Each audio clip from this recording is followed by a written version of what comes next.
turabaramukije bakunze b'ikiganiro haracyariho ivyizigiro.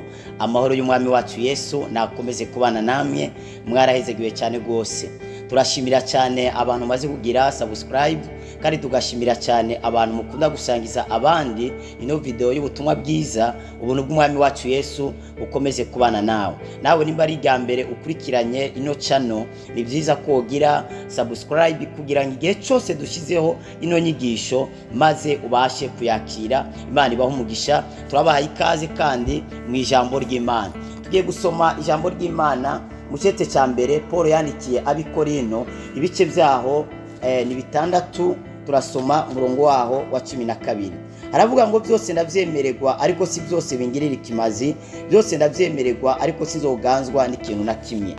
Byose ndavyemererwa ariko ntabwo ari byose bingirira ikimazi, byose ndavyemererwa ariko ntabwo zaganzwa n'ikintu na kimwe. Turiko turiga gucigwa cyane gifise teme cyane ijambo ry'umutwe riravuga ngo ingaruka zo kunywa inzoga. Hariho ingaruka z'ikintu cyose umuntu akora akiri muri buno buzima. Ingaruka zirashobora kuba nziza cyane zikaba mbi bitewe n'ico kintu uba wakoze icari cyo. Ariko ikintu cyose umuntu akora ari muri buno buzima kirafise ingaruka. Ari cyiza ari kibi kirafise ingaruka. Birambwira ngo icyo umuntu abiba nico azimbura. Rero ni byiza kubiba imbuto nziza kugira ngo uzimbure ibyiza muri kazoza. Imana iguha umugisha. Rero tuko tuvuga rero ku ngaruka ziba mu kunywa inzoga. Twaravuze abantu bemererwa kunywa inzoga mu video yatambutse, twongera turavuga kandi n'abantu Bibiliya itemerera ko banywa inzoga. Hari abantu Bibiliya itemerera ko itemerera ko banywa inzoga. Ariko kandi rero tuko tuvuga rero hano muri kino cigwa ingaruka ziri mu kunywa inzoga. Nubwo atari icyaha kunywa inzoga, ariko zirafite ingaruka mbi cyane. Zirafise ingaruka zishobora gukwegera mu rupfu, zishobora gukwegera mu kwicuza k'ubuzima bwawe bwose. Ejo rero twavuze ingaruka ya mbere muri video yatambutse. Twavuze ingaruka ya mbere yuko inzoga ishobora gukwegera mu busambanyi. Inzoga irashobora kwisanga wasambanye n'umwana wawe, nkuko byabaye kuri Loti, agasambana karyamana n'abana biwe babiri akabatwaza inda. Kandi abo bana yabyaye bahindutse abanyamuvumo. Kandi abo bana yabyaye bahindutse abanyamuvumo. Nivyo barakuze barabyarana baragwira bagira igisagara, ariko ico gisagara cyari gisagara c'umuvumo kubera cyari gisagara c'abana. Ibaze uri umuvyeyi ukisanga waryamanye n'umwana wawe wivyariye ku gitanda, ugasanga waryamanye nawe kubera inzoga. Inzoga rero twasanze ingaruka ya mbere mbi iri mu kunywa inzoga nukuza kwisanga baryamanye n'umwana wawe, nukuza kwisanga basambanye n'umwana wawe. Ingaruka rero ya kabiri kugira ngo dukomeze, ingaruka ya kabiri, inzoga izatuma utakaza ibanga ry'Imana. Inzoga ikindi kintu izatuma utakaza ibanga ry'Imana. Abacamanza ibice byaho 16 uze gusoma ico gice cyose. Inzoga yaratumye umugabo yarakomeye cyane, yashobora guterura protaye gisagara, yashobora kurandura igiti agakirandurana n'imizi. Umuntu w'umunyembaraga yashobora kwica abantu ibihumbi n'ibihumbi akabashyira hasi, ariko kubera yari yanyoye byatumye atakaza ibanga ry'Imana, byatumye atakaza ibanga ry'Imana. Kandi Samsoni birivuga ngo yari umunaziri, kandi umunaziri ntiyari yemerewe kunywa inzoga, ntiyari yemerewe no gukoraho n'ikiboreza. Ibaze na nyina wiwe akimutwita mu nda. Bibiliya avuga ngo nawe yarabukijwe, si uko nyina wiwe atanywa. Nyina wa Samsoni yaranywaga, ariko Imana imuha gasopo mubwira ngo uwo mwana akiri mu nda ntuzakoreho, kandi uyu mwana nawe uzazira akaziri, ntaze yigere anywa ikintu kiboreza, kandi ntaze yigere anagikoraho. Rero Samsoni rero acagwa mu maboko ya Delila, acamuhereza ikiboreza, aramuboreza kubera yamuhendahenze kenshi, aramubura, aramuboreza. Amaze kumuboreza birambwira ngo aca mu mushatsi. Samsoni aza kwikangura asanga umushatsi wose yisanga ari gipara. Muyandi majambo kunywa inzoga birashobora kuzatuma wisanga uri gipara, wisanga bakumoye umushatsi. Wibuke ko ubushobozi bwa Samusoni bwari buhagaze ku mushatsi. Nivyo Mpwemu Yera niwe yamanuka akabushunga akaza kuri, ariko Mpwemu Yera hari cyamukururaga, hari cyatuma Samusoni akoreshwa ivyo bitangaza, nuko yari afise umushatsi usibye inshuro indwi. Muyandi majambo yari afise amaderedi indwi. Rero Samusoni acamobwa umushatsi, amena ibanga kubera inzoga. Inzoga izatuma umena ibanga, izatuma umena ibanga ry'Imana. Inzoga izatuma uvuga ivyo utakagombye kuvuga. Inzoga izatuma usezerana ivyo utakagombye gusezerana. Hari umuntu yari yaborewe acarasezerana mu rubanza, acarasezerana ati ndemeye inka zibiri uzaje uzifate ejo. Hanyuma murabizi muri mariage yo habaye hari abantu bajya biyemeza. Hanyuma umuntu acaraza bukeye ngamuhinga, acambwira ati mwana wanjye je urazi visi inka zibiri nizo zitamase akamfasha gutabirira imirima yanjye, none je noziguha gute timutamu? Niwe wabivuze ngo nosubiza inyuma video wakwiyumva uri kuvuga yuko umpaye inka zibiri. Toya bijya ntabwo yari jewe, nizo zintunze hama naziterure nguhereze wewe.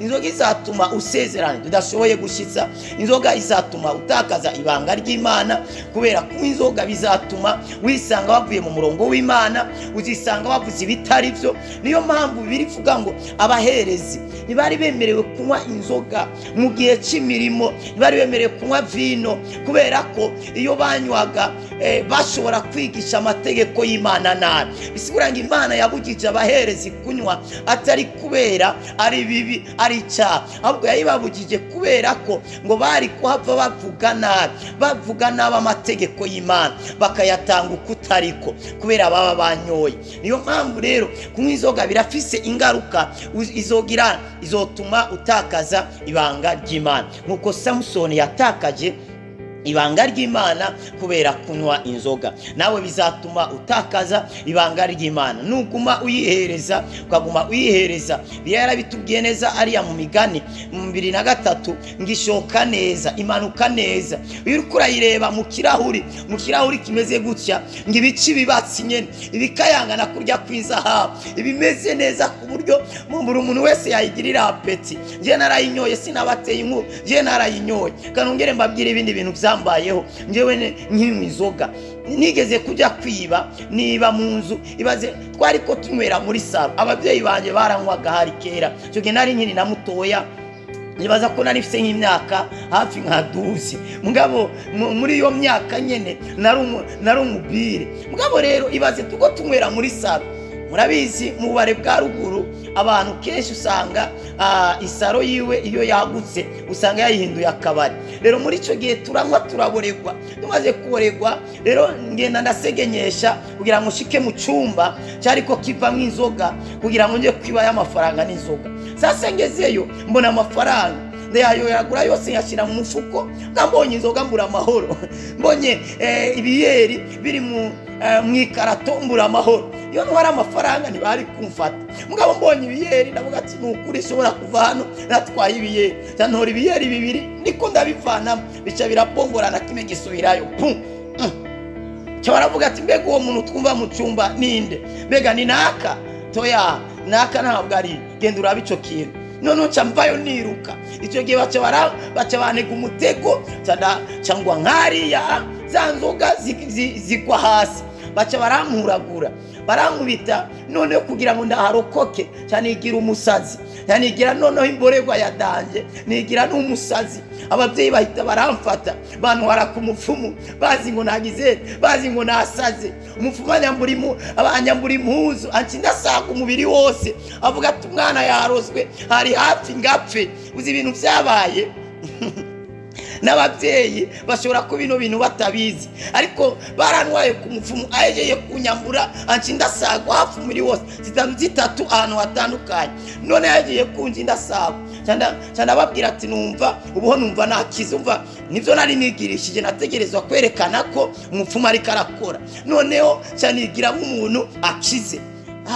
Nigize umuntu akize nabwira numva ashaka kujya kwituma hanze, baca ba mu frere wo kuri data wacu aramperekeza. Urazi byabaye naciye mva ngaho hantu cyanja kwiba munsi y'iyo nzu nyene y'uwo mupfumu, niyo naciye nja kwibamo.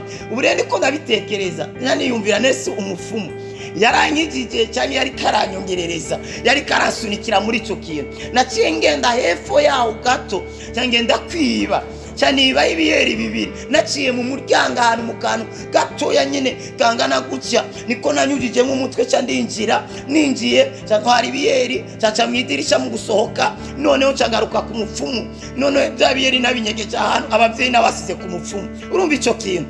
Hari n'abandi bantu hari undi muntu yanywaga urumogi, yero kubera rwamutumaga kwiba agenda gucomora televiziyo abantu bariko barareba. Ibaze abantu bariko barareba televiziyo, ugaca ugenda womboka buke buke ati nta numwe ahari, urumogi rugakwemeza gatanu umwe ahari, kibaza ngo niwe wenyene mu nzu, bose bagiye kube bariko barareba televiziyo bariyicariye ngaho. Rero kubera amaso yawe akazi bagakureka nta bantu bahari, none hari inzira dogi abantu baramureba bavuga ati uyu muntu saturutse ari mu biki.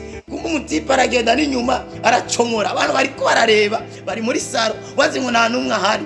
Noneho baramureba agejeje ku muryango bahita baramufata ati we witwaye mwari muhari, narize ko mutahari. Urumva inzoga izatuma umena ibanga, izatuma ukora ivyo utakagombye gukora, irafise ingaruka. Nibyo mvuze gusa, hariho n'abandi bakoze ibintu bitandukanye by'ubuyobe bisanze baguye mu kaga kubera inzoga. Hari abantu baborewe batuka ba sebuja babo, birangira sebuja amukuye mu kazi. Hari n'abandi bantu banyoye baraboregwa bagirane, noneho bagwana n'abantu, bagwana nabo batakagombye kugwana nabo, birangira none ubuzima bwabo bwangiritse. Irafise ingaruka. Izagirane icya kabiri, inzoga izatuma utakaza ibanga ry'Imana. Samusoni yatakaje ibanga ry'Imana, amenera ibanga Delila, kandi ryari ibanga ry'iwiwe kubera inzoga. Bica birangira bamunogoye amaso, bica birangira Samusoni ubuzima bwiwe butakaye kubera yatakaje connection y'Imana. Inzoga nimbi izatuma umena ibanga ry'Imana.